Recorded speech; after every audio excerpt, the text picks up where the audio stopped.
Hello, y'all. It is your baby boomer, Kitty Lane, from the Peninsula in Virginia. Back with another Create and Relate. First of all, I don't want to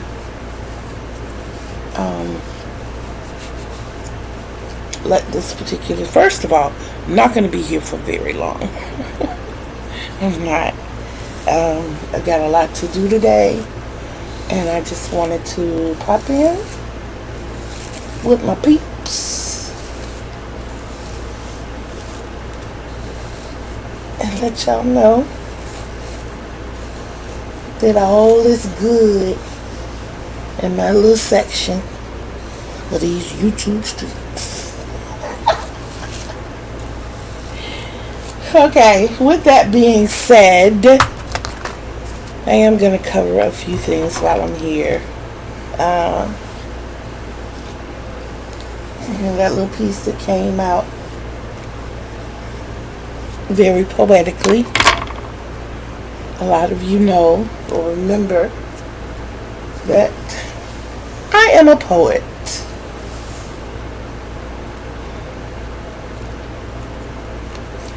I love poetry just as much as I love talking. And just like sometimes in real life, sometimes in real life when I can't quite find the right words to say, it's the same way in poetry. When I sit down to write a poem, I can't always find the right things to say. But back in 2010,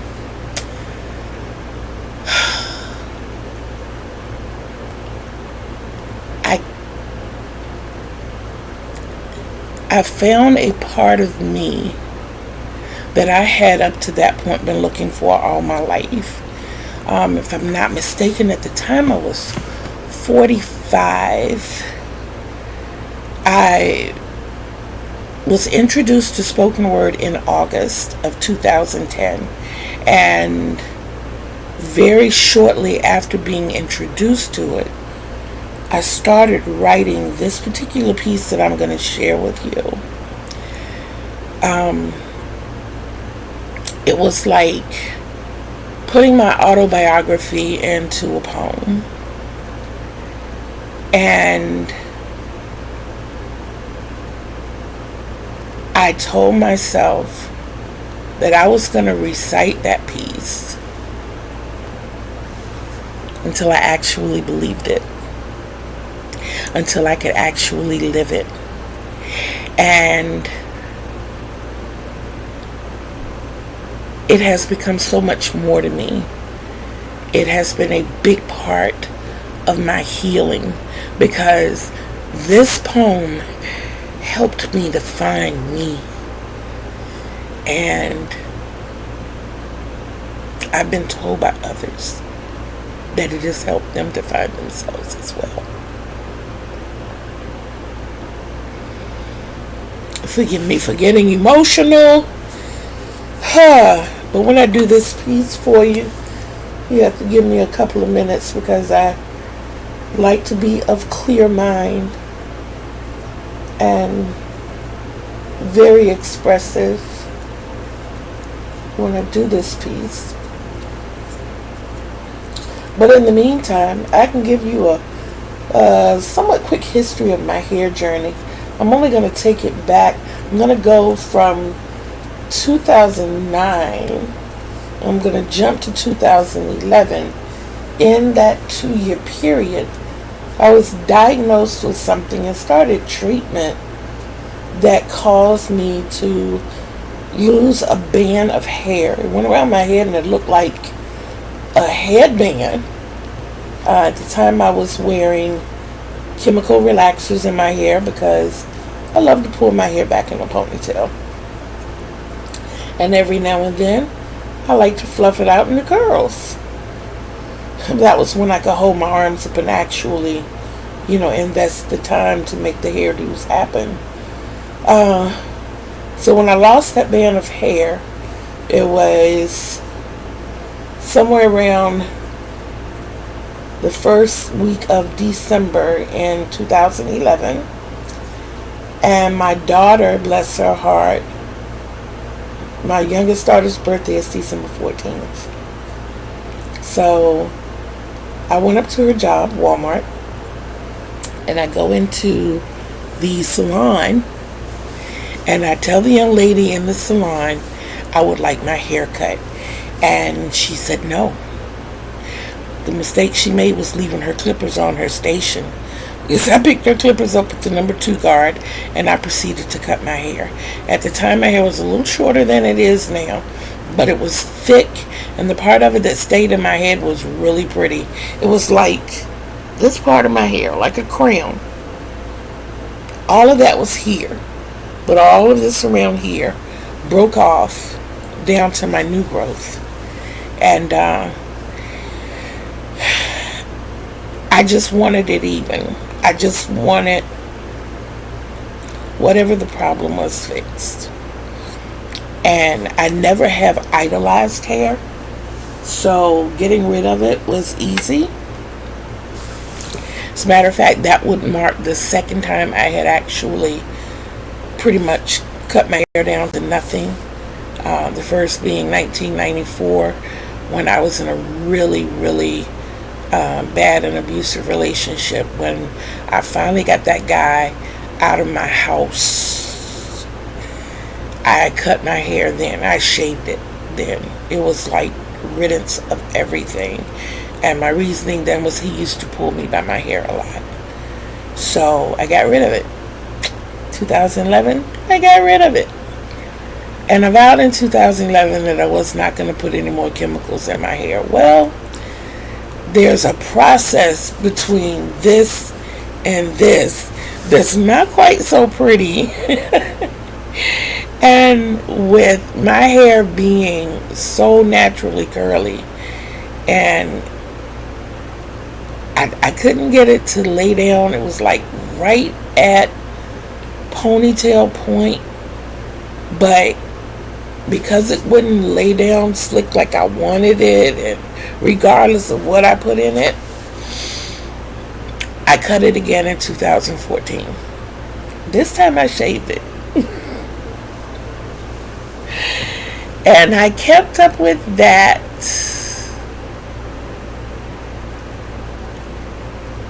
until now. I went through some changes, but anyway, this is what it is, and I'm grateful for it.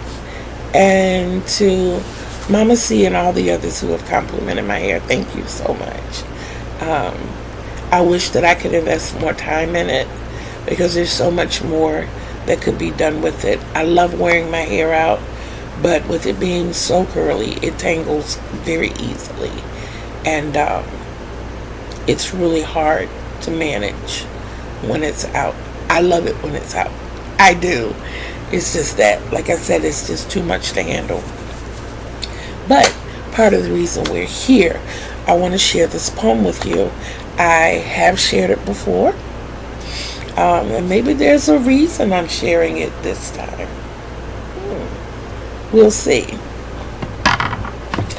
The title of this piece is I Used to Be Pretty. It's kind of like my autobiography in a poem.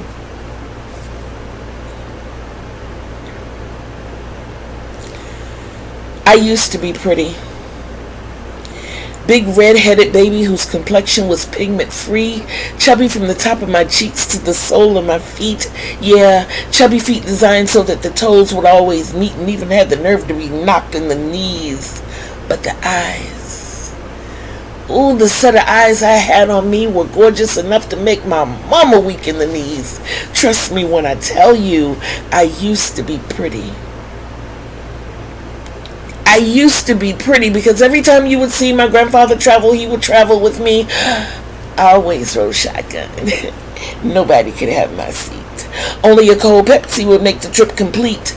Then my mother came to Carolina to scoop me. Brought me back with her to Old Virginia, where I would meet Tony, and he would turn me into his wifey, only 1 year older than 3. First, he found me, eventually taking me and making me into his personal freak. You see, I used to be pretty. When I looked in that mirror and saw me, I thought, wow, that's a pretty me, until she pointed out the fact that my nose was the wrong size for me. It reminded me of the weight that stuck to me after each one of my pregnancies, and then he comes along and tells me that my dialect just doesn't fit the rest of me, and then he comes along and assures me that big girls just aren't that pretty. But I was cool as long as you could sleep with me. Out in public would openly duck me, but you became cool again when you were back inside of me, you see. I used to be pretty. Especially when you chose to marry me. Told your friends you felt like you had to carry me, but that was so far from the truth, you see. I only needed you to love me and see me as pretty. Instead, I was donning the onyx gems you gave me and catching the stares from the many rubies and the blue diamonds that grew plenty. I never could cover them all, you see, but now I don my Cinderella crown, and I refuse to let the likes of you hold me down. Yeah, I used to be pretty, just like I used to be fat and ugly, but now I'm just chunky and spunky, and I don't need you to love me, because I can love me all by myself. Yeah, baby, I don't need your help. All I ever needed from you, you see, was for you to respect and love me for me, but you couldn't even do that properly. You almost had me hating me, but I know what lies in the heart of me, one that will give her last graciously just to see her brother or sister worry free. And even when the down one is me and the love is not reciprocated so easily, I still possess a heart for giving. You see, I possess a love that no one, and I mean no one, can take away. Pretty may not exist anymore, but trust and believe, beauty is here to stay.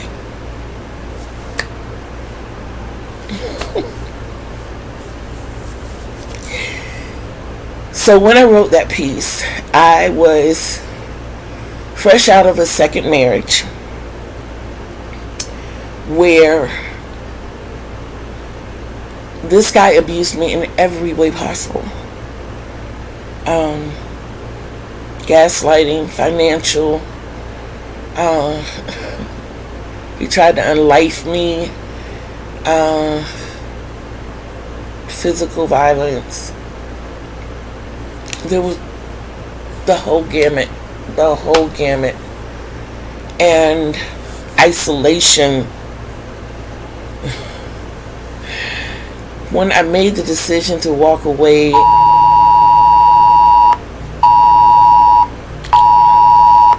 sorry, hold on, Amber Alert. Sorry about that, we had an Amber Alert.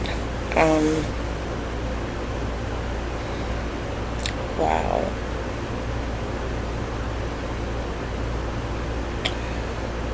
Y'all, we gotta be vigilant about our children.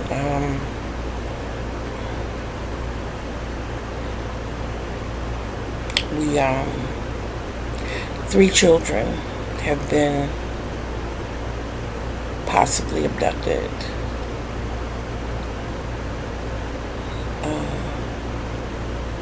And judging by the names, they appear to be siblings, 10, 8, and 6. If you're anywhere close to this area, I'm pretty sure you've gotten the alert, but just to put it out here, Jamarcus, Jemiah, and Jalea Lewis. Jamarcus is 10. Last seen wearing an unknown description of clothing. Jemiah 8. Last seen wearing a pink coat. And Jalea 6. Last seen wearing a pink coat. And they were last seen at their bus stop.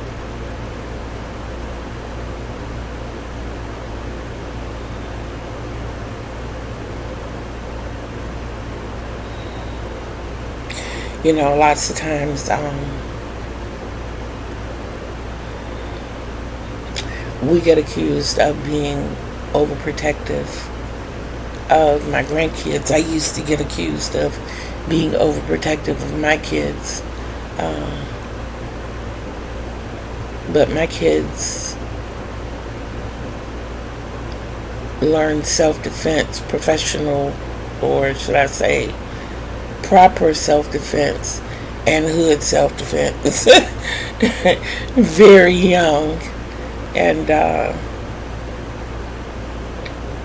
I didn't release them until I felt comfortable that they could take care of themselves. My baby girl, bless her heart, to this day, if a fight presents itself, she's down.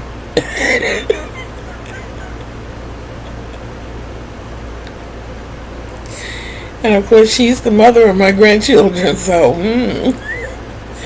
they say the apple don't fall far from the tree. Yes, when I was younger, but when I think that's one of the reasons I made the decision to get out of the relationships that I was in. And because I realized that my kids were looking at me. My kids were seeing what I was going through. And even though mama's going to take care of us and mama's going to make sure it's all right, at the same time, they didn't need to see that negativity in mama's life. So, enough of that. I can tell you that if you need to, go back and listen to the poem some more. Might be something in it that you might need to hear.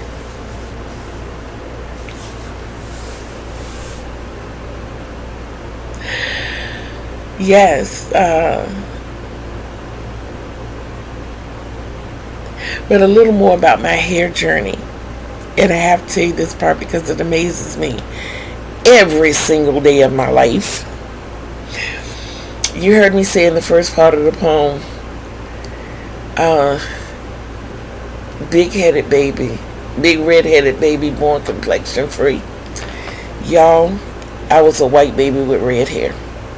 When I say white baby, I mean I had absolutely no pigmentation whatsoever. None. And my hair was orange, fiery red. All I needed was the green eyes and the freckles. That's all I needed.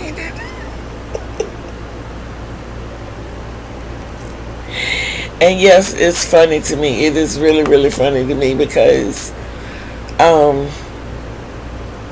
for a long time I had a hard time accepting the changes that I've gone through. Like being told that I had a big nose, and then later in life seeing a picture of my father and finding out my nose looks just like my daddy's. My nose looks just like my brother's, looks just like my niece and nephew, because my brother and I, the brother that I have met, almost look like twins. And he's very handsome. And my nephew is very handsome. And my niece is very beautiful, and it's like, wow, I'm a part of this. And they are absolutely gorgeous. Thank you. But I, even at an older age, I learned to realize that every little thing that I think is an imperfection is part of what makes me. And when the right people, and I say people because every day that we encounter someone else, we develop some sort of relationship. Even if it's just how you doing? Acknowledging the presence of another person. Some sort of relationship has been developed in that moment. You know, and to be able to be confident and positive in putting yourself out there, you first have to have that confidence and that positivity within yourself, and that comes with loving yourself, which is what I preach every day. I tell my kids that every day. I know you love me, but do you love you? I need to know, because I don't want you giving me half love. I want all I'm due.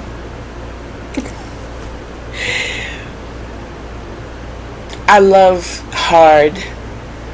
I love a lot. Part of the reason I have a big heart, or what they call an enlarged heart. But that's who I am. And I look at situations that I go through, and in a lot of these situations, they could be so much worse. They could be like so bad. So bad. But just to share a little love.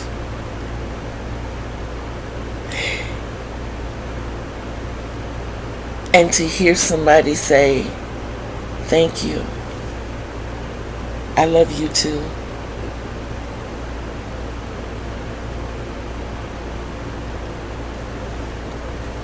That takes away so much pain. It may not fix the problem, but it can take a stress level from here and bring it down to here real quick.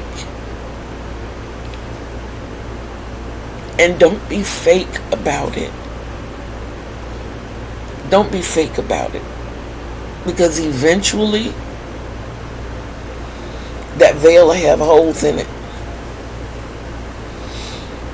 The color in that plastic is going to fade, and it's going to become see-through. You're going to be transparent. You're going to be seen. You're going to be found out. So tap into that love that you have inside of yourself. Any and everything I do, I don't do it to be seen, to be haughty, to be, I do it because I love my fellow man. And the only thing I want you as my brothers and sisters and every other family member that I've adopted to see is back to the old hymnal. Love lifted me when nothing else would help. Love lifted me, and it can lift you too.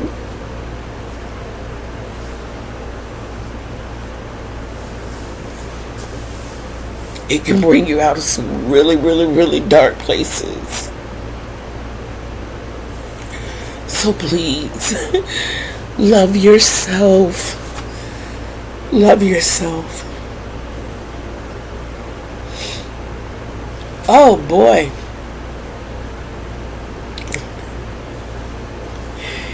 You deserve that. You do. And honestly, an analogy. If I don't know how to wash dishes properly, how can I tell you that you're not doing it the right way if I don't know how to do it the right way? Therefore, how do you know that you're getting the proper love if you have not set that base? If you don't love you, then you don't know the love that you're capable of receiving. Also, you can't give somebody something that you don't have.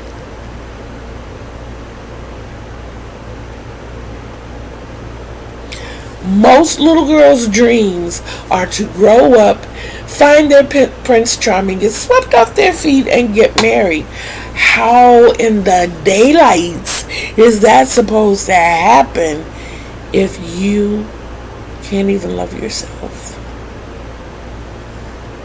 How are you going to give your mate the love that they deserve when you don't even know what deserving love is? Love yourselves. Love yourselves. Love yourselves. And the biggest part of loving yourself in a lot of situations is forgiving yourself. Whatever it was, acknowledging whatever it is, and forgive yourself. I frequently go back to my kids and I tell them any mistakes I made as a parent, I apologize for. But before I could go to them, I had to realize that I was the best mother I knew how to be.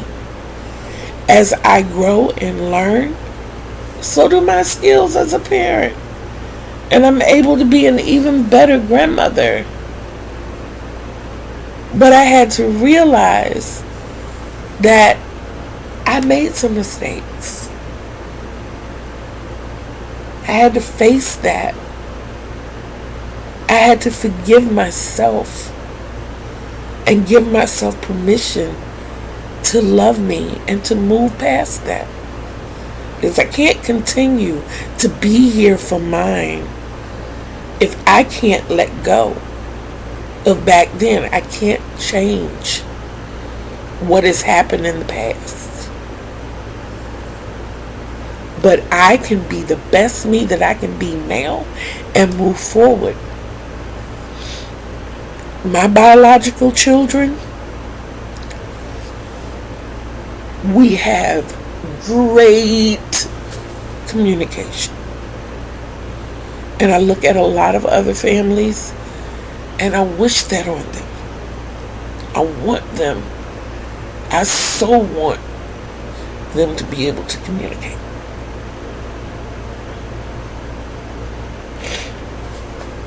You know, my girls will come to me like, girlfriend, let me tell you something, you know. And my son will come to me like, Mama, I know you my mama and I respect you as my mama, but right now I need my best friend. You know, and it feels good that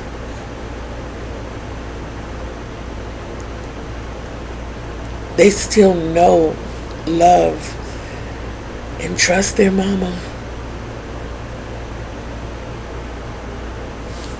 But like I said, until I was able to face the fact that I made some mistakes,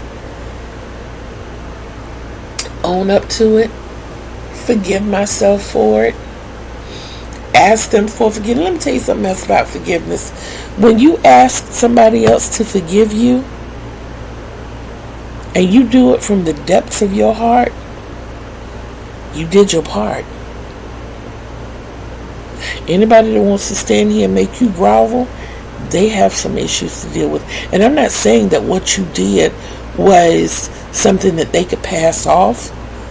No, it could have been something really, really horrendous. But you don't have to grovel. You don't have to jump through hoops. If you sincerely ask for forgiveness, you did your part.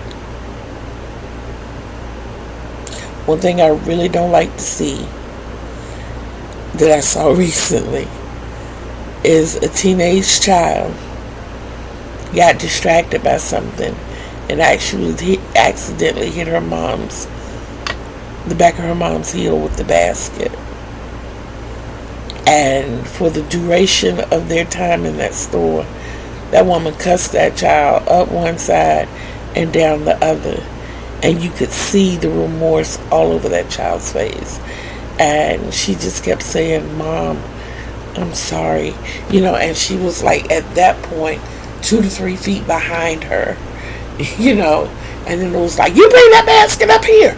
I need you to be close to me. And in my mind, it's like, that's where she was before. Yeah. You got to get you right, Mama. You know, and the young lady, bless her heart, was in tears. And she was like, Mom, I'm sorry. Mom, I'm sorry. I told you when you grabbed that basket, you better not run over my heels. Mom, I'm sorry. I really am. You know, I could see it if it was like my kids used to do. I would tell my kids, don't run over my heels with that basket. Bloop, bloop. Are you serious right now? Sorry, Mom. Bloop, bloop. You know, and they snickering. It's funny to them. That was not, you know what I'm saying? I could see if it was a situation like that. But it wasn't. There was something flying around in the store. And the girl was trying to swat whatever it was. And she pushed the basket out to brush herself. And when she did, the basket hit the back of the lady's. Yeah, and she went spastic. And I had, somehow or another, they ended up either close to me or right on the aisle with me for the duration of my time. The way I shop, I go all the way to the back and work my way to the front. And they apparently were doing the same thing, because we ended up in line together. She was like 3 or 4 people in front of me, and you could just hear her. And I just wanted to grab that child and just hug her. I did. I wanted to. I just wanted to hug her and tell her that it was okay. But guys, I promised you that I was not going to keep you for very long. Might be a clue or two in this video. I am going to come back a little later with content, crocheting content, and I will see you then. Love you. You deserve it. It is the greatest love of all. You can't give others the love they deserve if you can't first give yourself the love you deserve. And you deserve the best. In the meantime, in between time, know that I love you too.